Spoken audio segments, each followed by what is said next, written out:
Buenos días, doctora Maritza Gisela Paula Chica. Mi nombre es Jocelyn Beltrán Rodríguez, estudiante de la carrera de Educación Básica, semestre 4.1. Dentro de la asignatura Diseño y Planificación Curricular, como correspondía al sílabo, voy a relatar acerca de las unidades 1 y 2, correspondiente al primer ciclo. La planificación y gestión de urgencias y convergencias conceptuales. Organización y planificación escolar. Según Euclid, en 1986, la teoría de la organización comprende un conjunto de perspectivas diferentes, a través de las cuales obtenemos una mejor comprensión de la naturaleza y de la organización como unidad social y de la realidad de la vida en las organizaciones. La organización escolar es el ámbito de estudio específico que trata de dar respuesta a los problemas educativos y a las actividades y procesos que tienen lugar a los centros educativos. Son muchas las definiciones que se han dado de organización escolar, aun sabiendo que las definiciones tienen siempre un carácter formal. Es interesante mencionar algunas para perfilar el campo de su cometido científico. La buena disposición de los elementos necesarios para educar a los niños por medio de la institución, se refirió Blanco en el año de 1927. La escuela como organización, divergencias organizacional de la escuela. Los centros escolares, es decir, aquellos lugares perfectamente delimitados de los poderes públicos y reservados a acoger el alumnado y cuya finalidad es la educación de éste. Podríamos matizar aún más tal objetivo, indicando que éste, o sea, la institución educativa, constituirá el objeto material, mientras que el objeto formal serían los elementos integrantes de ella y sus relaciones entre estos lugares. La planificación educativa como sinopsis histórica. La historia de la planificación estratégica. La planificación estratégica es un concepto antiguo que se remonta a los primeros días de las organizaciones militares, de acuerdo con una variedad de versiones. Fue militar que primero adoptó y utilizó un enfoque estratégico para la planificación, en búsqueda para desenterrar el desarrollo histórico de la planificación estratégica. Es fundamental profundizar el origen de la estrategia como un término. También tenemos la metodología para la planificación estratégica. El desarrollo de la planificación institucional se realizó con la participación activa de las autoridades del Instituto Nacional de Evaluación Educativa, quienes contribuyeron a la consolidación de ideas que permitieron plantear y plasmar los valores, alineándolos a la misión y visión de la institución, así como los objetos estratégicos y estrategias, los indicadores y las metas que guiarán a los servidores del futuro. El marco referencial. Como lo señaló anteriormente, por disposición constitucional, se creó el Instituto Nacional de Evaluación Educativa, la entidad de derecho público con autonomía administrativa, financiera y técnica, con la finalidad de promover la calidad de la educación.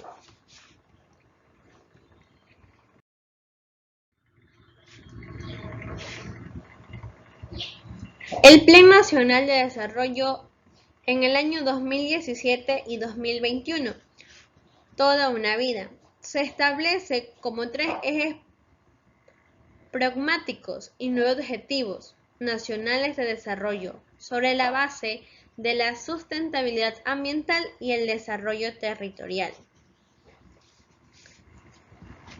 En este sentido, el INEVAL es un organismo de objetivos técnicos que compactó e imparcial, ya que posee un profundo sentido de participación social, que fomentará la cultura de la evaluación. Tiene la responsabilidad de realizar las evaluaciones integrales internas y externas de los actores del sistema. El Plan Nacional de Desarrollo es un instrumento por medio del cual se concreta la garantía de los derechos en el marco de la política pública. Por lo tanto, su vinculación y la ejecución de su cumplimiento son importantes frente a los diferentes niveles de gobierno, otras funciones del Estado o incluso del propio sector privado. En su papel como corresponsable de los procesos de desarrollo, la ciudadanía consideró de estas premisas, de allí sus propuestas que se centran en los siguientes pasos. El desarrollar una planificación pertinente y diferenciada acorde a las características sociales y culturales, los territoriales de la población, es decir, una planificación no homogeneizadora, sino conforme de una afirmación de culturas y diversas, que correspondería a las características poblacionales del territorio. También está reconocer las necesidades de especialización tanto en los sistemas de protección y de atención integral como en los servicios sociales, tomando en cuenta el aspecto integral del ciclo de vida. Es esencial que para la ciudadanía exista un criterio de especialización.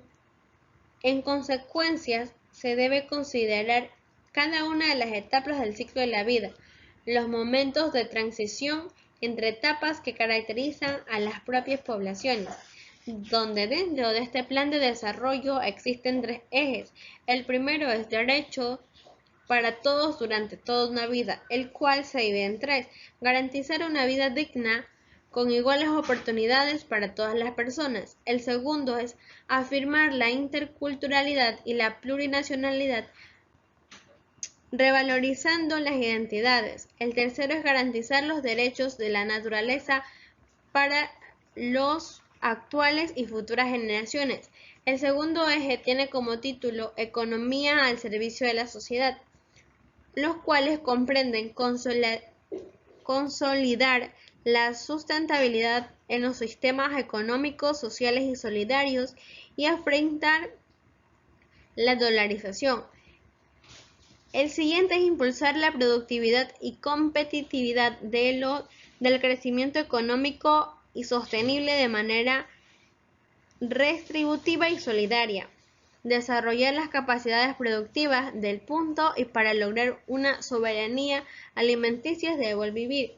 El tercer eje comprende más sociedad y mejor Estado, donde está incentivar una sociedad participativa en un Estado cercano al servicio de la ciudadanía, promover la transparencia y la corresponsabilidad para una nueva ética social.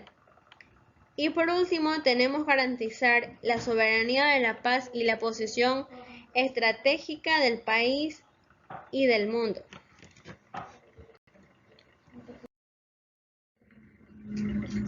El relacionamiento interinstitucional. El Consejo Nacional de Educación, en el organismo permanente de orientación y consulta de la Autoridad Educativa Nacional, del mismo que forma parte el titular del Instituto Nacional de Evaluación Educativa, que consta en el artículo 23 de la LOEI, lo que garantiza la retroalimentación de la planificación y de la formulación de la política pública del sector. A partir de la información generada por este instituto, el Ministerio de Educación establece las políticas nacionales de evaluación como parte de las mismas, entrega al INEVAL los estándares e indicadores de calidad educativa, Coordina la participación de sus pares zonales e instituciones educativas en el proceso de elaboración y validación de ítems. El INEVAL realiza la evaluación integral, interna y externa del Sistema Nacional de Educación y coordina la logística para las evaluaciones y difusión de los resultados, para las evaluaciones educativas programadas en otros proyectos. En el ámbito educativo, se ha considerado la Autoridad Educativa Nacional. Posteriormente, entrega al Ministerio de Educación los resultados de todas las evaluaciones realizadas. Estos resultados servirán como insumo a la Autoridad Educativa Nacional para el diseño de políticas y para mejorar una calidad educativa, en donde se tienen que tener en cuenta que las líneas estratégicas de acción se establecen como las grandes áreas temáticas que reflejan la política en las acciones dentro de la gestión que se haya a ejecutar de la institución. El análisis FODA aporta los insumos necesarios para establecer las líneas estratégicas para la posterior definición de los elementos orientadores del presente plan, los mismos que se detallan a continuación. La aprobación de las modificaciones y la certificación presupuestarias plurianuales de estudio, los proyectos y programas de inversión pública, la evaluación integral interna y externa del Sistema Nacional de Educación y los planes de colaboración. En donde también se encuentra el Consejo Sectorial de lo Social, mediante el Decreto Ejecutivo número 34, emitido el 14 de junio del año 2017, en su artículo 1, indica que los consejos sectoriales son instancias de obligación convocatoria de institucionalidades destinadas a la revisión, articulación, coordinación y armonización de la aportación política ministerial e interministerial dentro de su sector y su ejecución. Su Plan Nacional de Desarrollo, en su artículo 10, dispone que el Consejo Sectorial de lo Social estará conformado por los siguientes miembros plenos: el titular de la Secretaría de Educación Superior, el titular del Ministerio de Deporte, el titular del Ministerio de Educación, el titular del Ministerio de Inclusión, Economía y Social, el titular del Ministerio de Salud Pública, el titular del Ministerio de Trabajos, el titular de la Secretaría Técnica del Plan de Toda una Vida. Serán miembros asociados.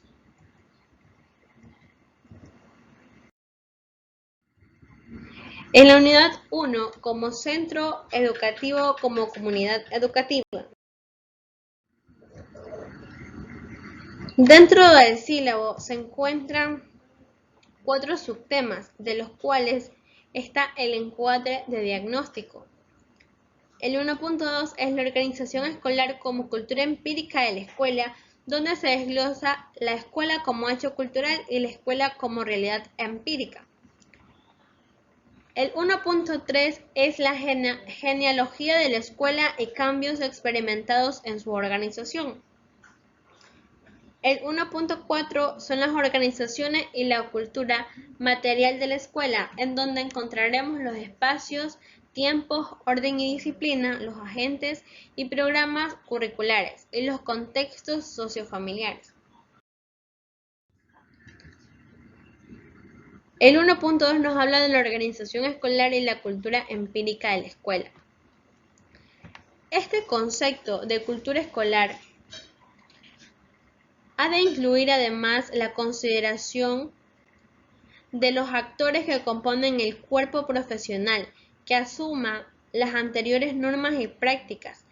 Esto es, los dispositivos intuidos por la sociedad escolarizada, que son el reflejo de los modos de pensar y de actuar en la organización de los procesos educativos formales, así como la cultura de la infancia implícita en su más amplio sentido antropológico. Esto nos dice Julia en el año de 1996. Promover y mejorar la gestión educativa a través del liderazgo que dinamice y optimice y califique la educación. Desarrollar acciones que propicien la capacidad de captar e interiorizar los valores humanos deseables en el desempeño personal y profesional. Goldsey en el año 1998 nos dice que es el proceso de establecer objetivos y escoger el medio más apropiado para el logro de los mismos antes de emprender la acción. La divergencia y la convergencia conceptual. Por otro lado,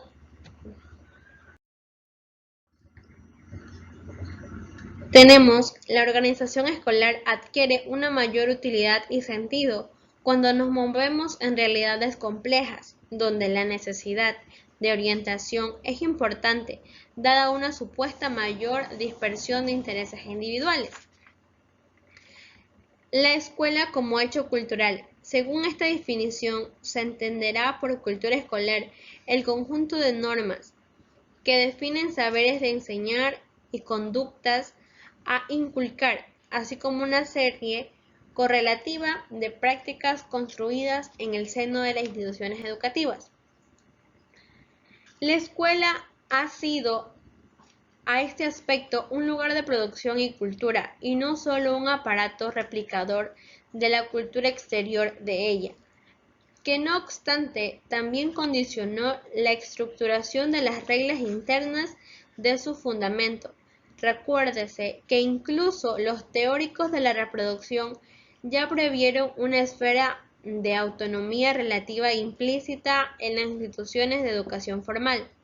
Esta cultura memoriza y contribuye además la base de los hábitos y las señales de identidad de la profesión de enseñanza a las prácticas y códigos de esta cultura empírica.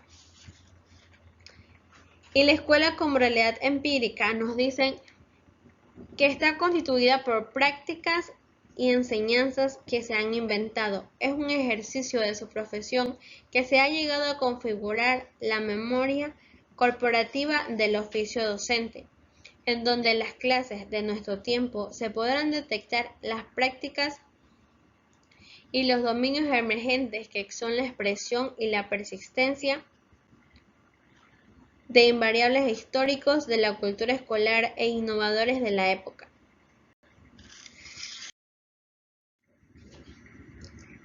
En el 1.3 encontramos la genealogía de la escuela y cambios experimentados en su organización. Estos análisis genealógicos han sido propuestos por una serie de autores franceses, discípulos de Foucault y proseguidores de los teóricos de la sospecha de la escuela. Sería una expresión de las relaciones de poder de la sociedad. Toda organización debe estar en condiciones de adaptaciones en entorno cambiante. Si se procede, sobrevivir. Los cambios de la tecnología, los gustos de los consumidores, los reglamentos del gobierno, el incremento en el costo de diversos recursos y los valores de las capacidades de los futuros empleados y profesionales no son sino algunas amenazas para la existencia organizacional. La creación de la escuela. En esta época la escuela comienza a subsistir de otro modo y del aprendizaje que sea un aprendizaje de oficios. Surgirán como instituciones secundarias vinculadas al Estado.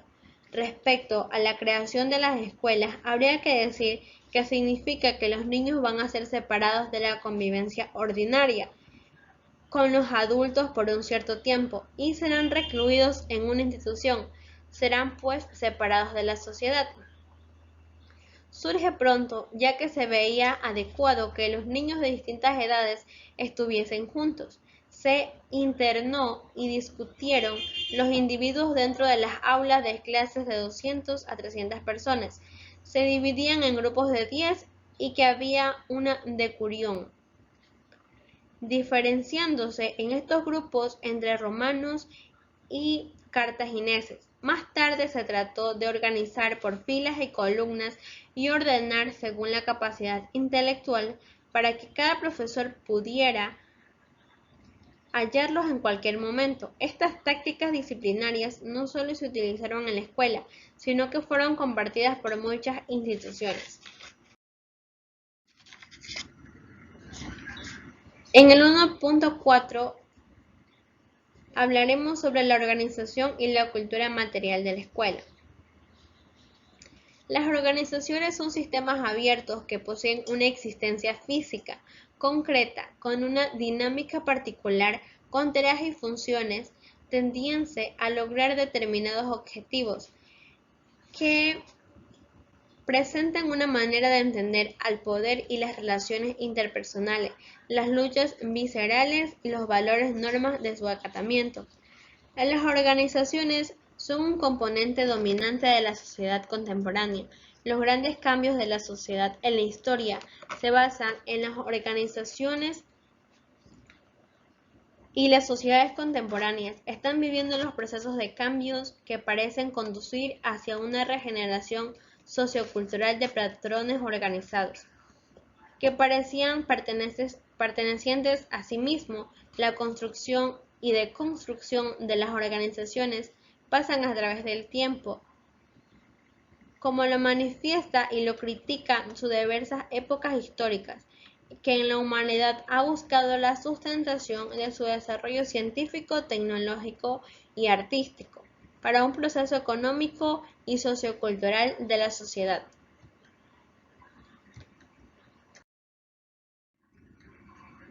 Las disciplinas son básicamente métodos, rutinas ordenadas, inesperadas, de operaciones de metodizaciones y planteamientos. Su objetivo como tal lo constituye el cuerpo, al que se manipula y al que se le da forma, que se educa y se obedece, que responde, que se vuelve hábil, a cuyas fuerzas se multiplican. Las causas de la indisciplina en los estudiantes no se encuentran únicamente en la escuela, según Edwards en el año de 1993. Estas se pueden ubicar en 5 niveles, tales como lo son el hogar, la sociedad en sí misma, las condiciones escolares, los procedimientos administrativos de la escuela y el maestro.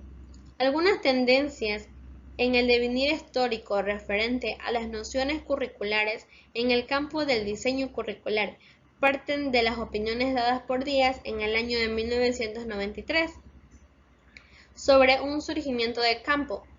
La familia es un ámbito donde la persona debe sentirse atendida, acogida, aceptada y amada incondicionalmente.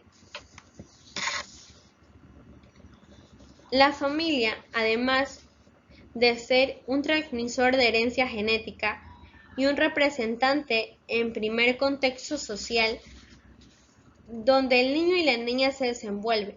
Por lo tanto, es el pilar básico de la educación y de la socialización, porque una persona se forma en relación con los demás y de la calidad de las experiencias familiares, que va a aprender con la madurez y el equilibrio emocional del niño o la niña. La familia está constituida principalmente por padre, madre, hijos e hijas, que forman una comunidad basada en un hogar común y las interrelaciones de sus miembros dentro de una comunidad familiar. Los principales educadores son el padre y la madre, que se encargan del bienestar, la salud física y psicológica, de establecer normas de convivencia que moldean las conductas de los hijos y las hijas a través de sus experiencias y sus actuaciones. A través de la experiencia diaria, el niño va aprendiendo reglas expuestas por los progenitores y los hermanos mayores, las reconocen y las comunican abiertamente. El niño sabe claramente lo que se espera con su comportamiento. Sin embargo, en todas las familias existen reglas tácticas que el niño ya ha comprendido a través de la experiencia, pero que no se reconocen abiertamente e incluso en muchos casos se niegan. La mayoría de estas reglas alegan al derecho de tener determinados sentimientos y emociones como se esfuercen, sentir miedo, tristeza o celos, discutir para defender un criterio o una postura, o bien relacionarse a través del conflicto o la discusión, entre otras cosas. Además, en la ansiedad se siente que el niño trae consecuencias de infligir una regla táctica. También existe la culpabilidad de los propios sentimientos y emociones, y además sienten una necesidad de ocultarlo. Muchas reformas que están siendo expresadas y realizadas en el campo de la educación y particularmente de la enseñanza secundaria, tanto en Latinoamérica como Cuba, aunque muchos piensan que el problema existe, este nivel educativo no se resuelve con reformas curriculares. Si hay un acuerdo por parte de los investigadores en la necesidad de cambios en el currículo, que viabilicen las respuestas a las nuevas experiencias de la ciencia, la tecnología y la sociedad, a los paradigmas psicopedagógicos. Por otra parte, la problemática de esta es la necesidad de tener una adecuada conceptualización del currículo, diseño curricular por parte de los docentes encargados.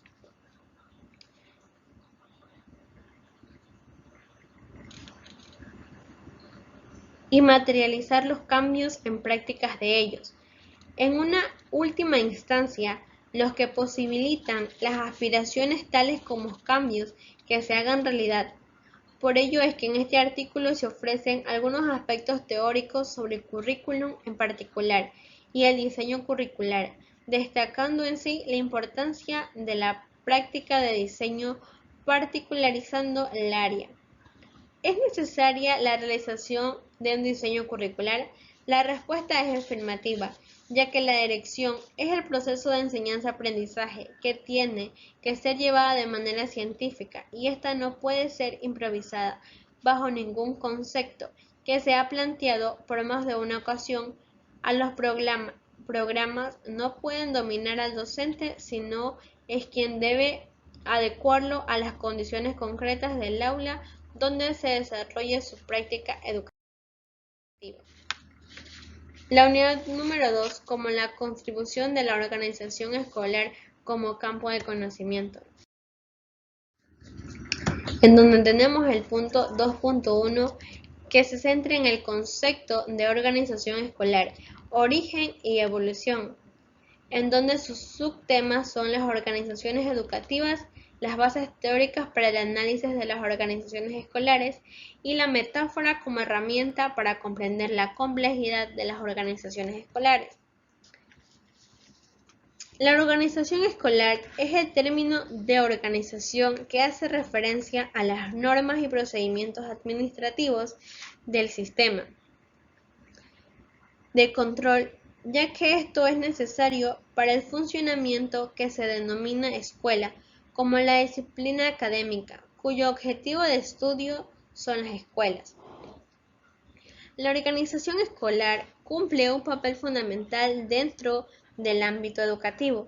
Para que el proceso de enseñanza-aprendizaje funcione, se debe partir de un análisis de la realidad, en la que se centra y fomenta sobre todo la colaboración entre todos los profesionales que participan en la educación del alumnado. Pero, ¿en qué consiste la organización escolar? Esta engloba un compendio de normativas y procesos administrativos, un sistema de gobierno y control necesarios para que los colegios lleven a cabo sus funciones educativas y organizativas. Las bases teóricas para el análisis de las organizaciones escolares. Según Euler, en el año de 1986, la teoría de la organización comprende un conjunto de perspectivas diferentes a través de las cuales se obtiene una mejor comprensión de la naturaleza y de la organización como una unidad social y de la realidad de la vida de las organizaciones. Estas organizaciones educativas pueden ser el objetivo de análisis y de gestión de esta realidad. La teoría de la gestión, como teoría práctica, se dirige a capacitar al profesorado para lograr la eficacia de la organización y simultáneamente la satisfacción de sus miembros en el trabajo, a través de un diseño organizacional de liderazgo, los procesos toman decisiones y la comunicación, entre otras cosas. Ambos tipos de teorías tienen sus limitaciones. En lo material pueden ser mecanismos que se alejen totalmente de la realidad de la vida organizacional y se olviden del contexto sociopolítico más amplio. Por otra parte, los conocimientos productivos por la teoría de la organización pueden confundir al práctico con las naciones alejadas de los problemas cotidianos. Para evitar estos riesgos, ambos tipos de teoría deben formar parte complementaria de la formación. De esta forma, la teoría de la organización clarifica los fines y permite cuestionar algunas de las nociones racionalistas que apuntalan a gran parte de la teoría. La metáfora como herramienta para comprender la complejidad de las organizaciones escolares. Las metáforas no son extrañas ni a las organizaciones escolares, ni a la dirección, ni a la educación en general, porque no lo son para otras realidades que pudieran contemplar. Precisamente encontramos una próliga cantidad de expresiones metafóricas que han sido utilizadas para representar e ilustrar a la escuela, y todas ellas han constituido al desarrollo teórico de la organización escolar.